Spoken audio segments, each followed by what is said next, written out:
G'day everyone, welcome to this weekly general update for the markets and also Happy Australia Day. Now the correction in America that I've been pointing to, saying that it was inevitable, nothing particularly startling about that, basically arrived on a little bit of a start to it on Thursday, but certainly arrived with gusto on Friday when a significant support level was broken. And the market fell fairly heavily, 35 points on the S&P index and more than 300 points on the Dow. So the correction that we had to have is here now and will play out over coming weeks. The other thing that's occurring too is something that happens quite often in the market, and that is that the gold stocks which led the market down have bottomed and are rising just as the rest of the market starts to turn down. So it's a very important turning point in the market the next few weeks, and so let's have a look at what's unfolding and try and make some sense of how this might play out in coming weeks, because I think 2014 is going to be a more volatile year. It's going to create terrific opportunities for those that are prepared. It's going to be a lot more dangerous than 2013 for those who aren't prepared. So the S&P ended up dropping 48 points on the week, and that was largely over the final two sessions. And so the correction started in a manner that we've come to expect these days, and that is that the first or second day down is quite significant. All sectors declined very sharply on Friday night, and part of the reason is that traders in America have gone and done a repeat of what they did in 2007, and they've gone and got themselves enormously leveraged on margin again.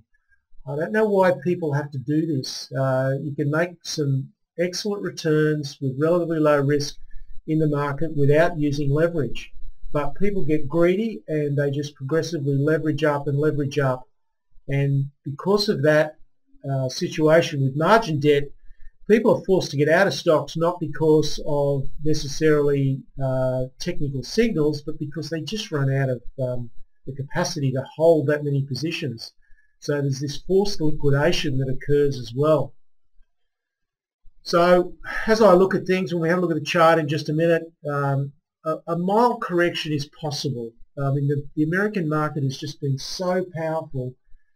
This is the first little blip down that we've had in nearly 6 months. So anything is possible in the market, and it's possible that the money could flood back in again.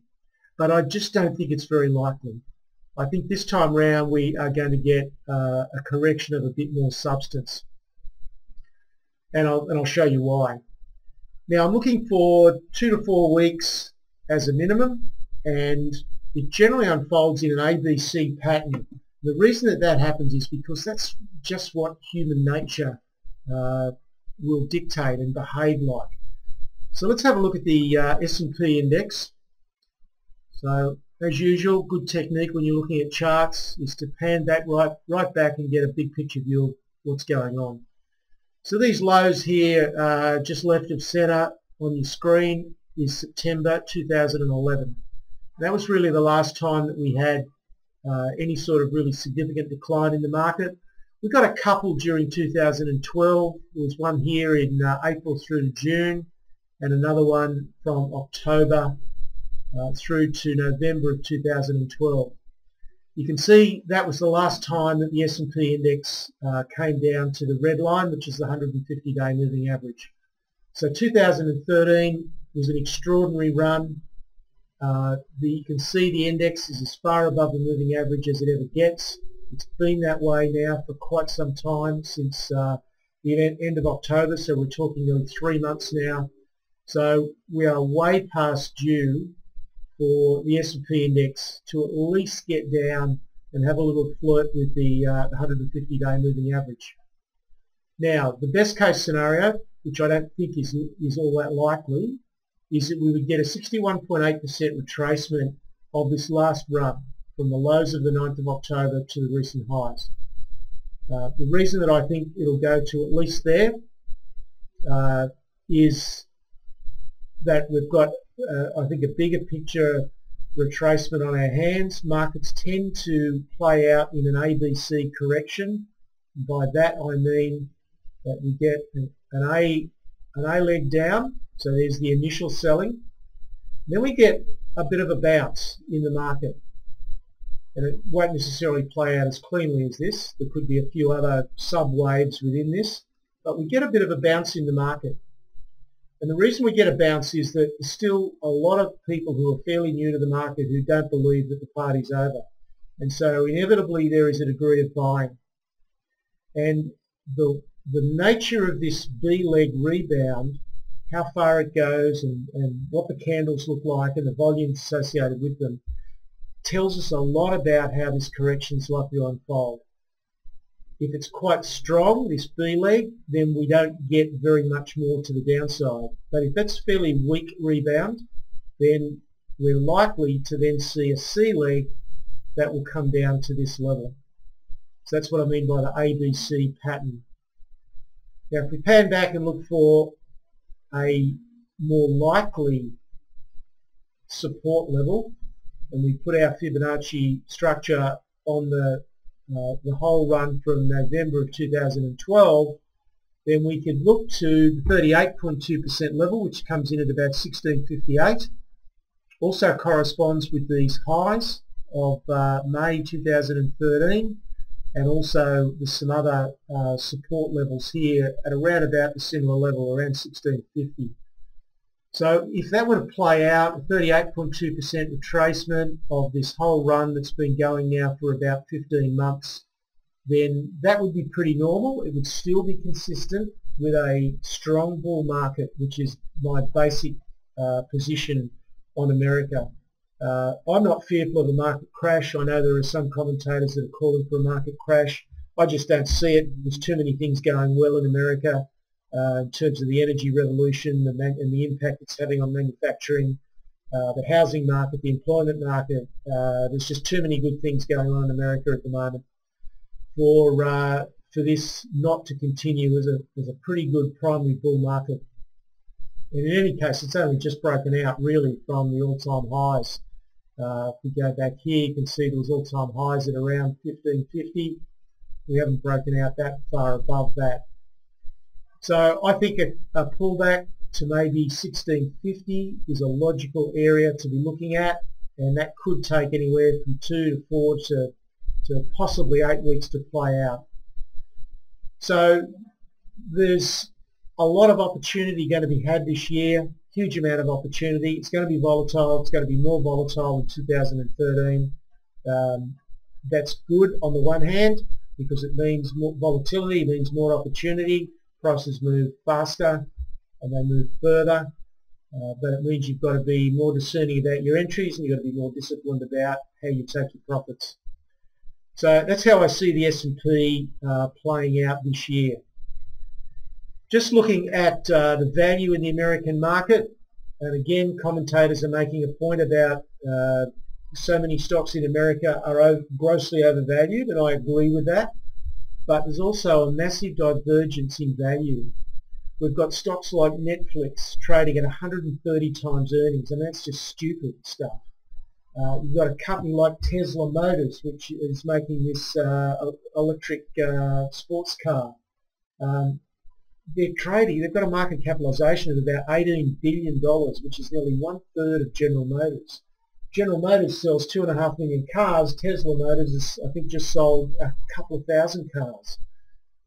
So the price of stocks like that is just ridiculous, and they are going to come down, and they're going to come down severely. So whatever you do, don't get caught in the hype trading stocks like that.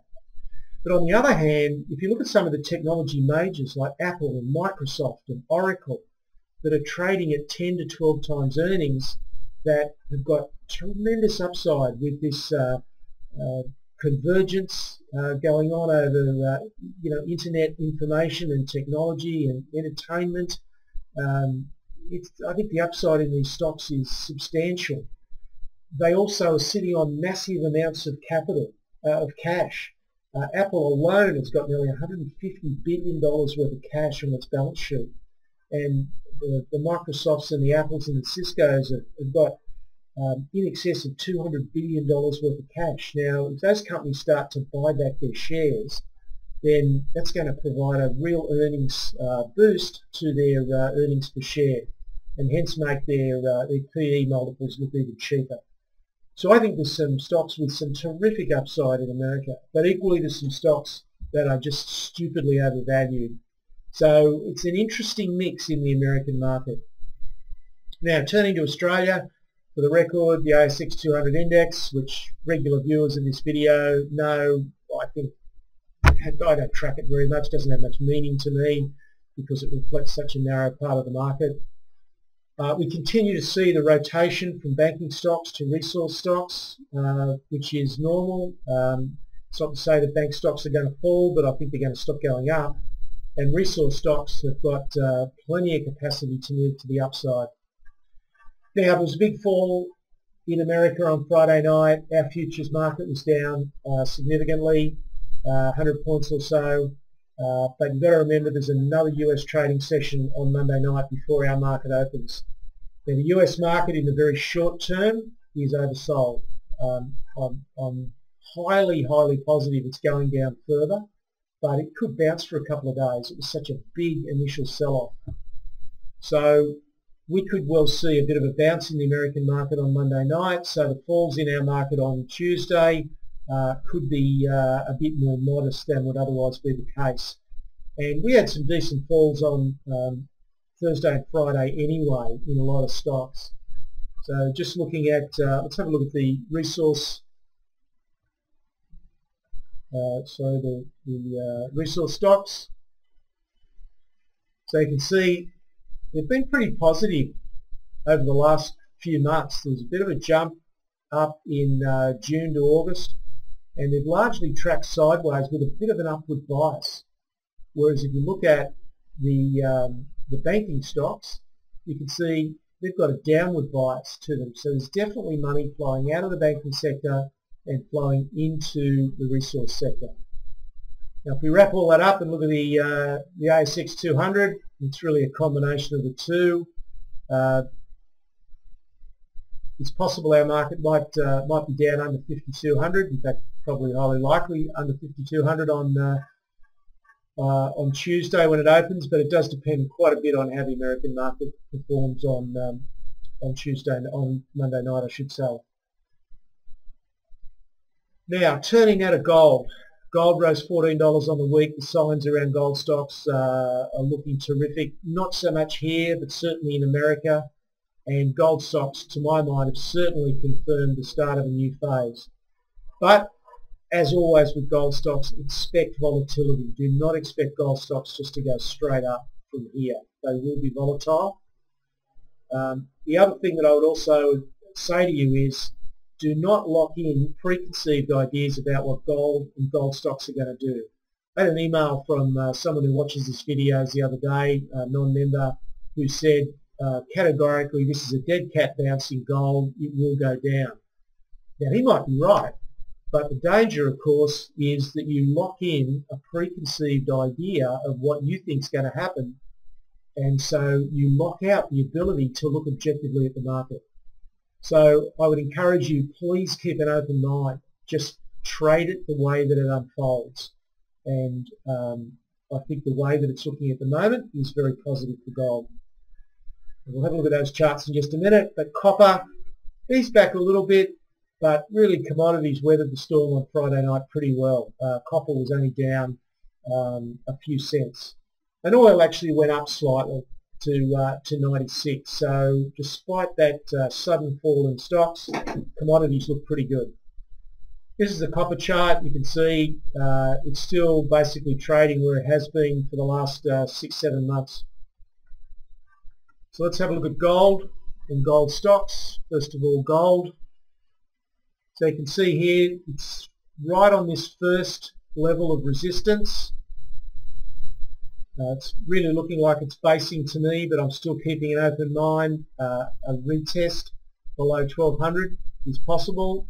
What I want to see is a definite close above 1270. I feel more comfortable with that. It had a little peak over that level on Friday night, and basically closed at 1268.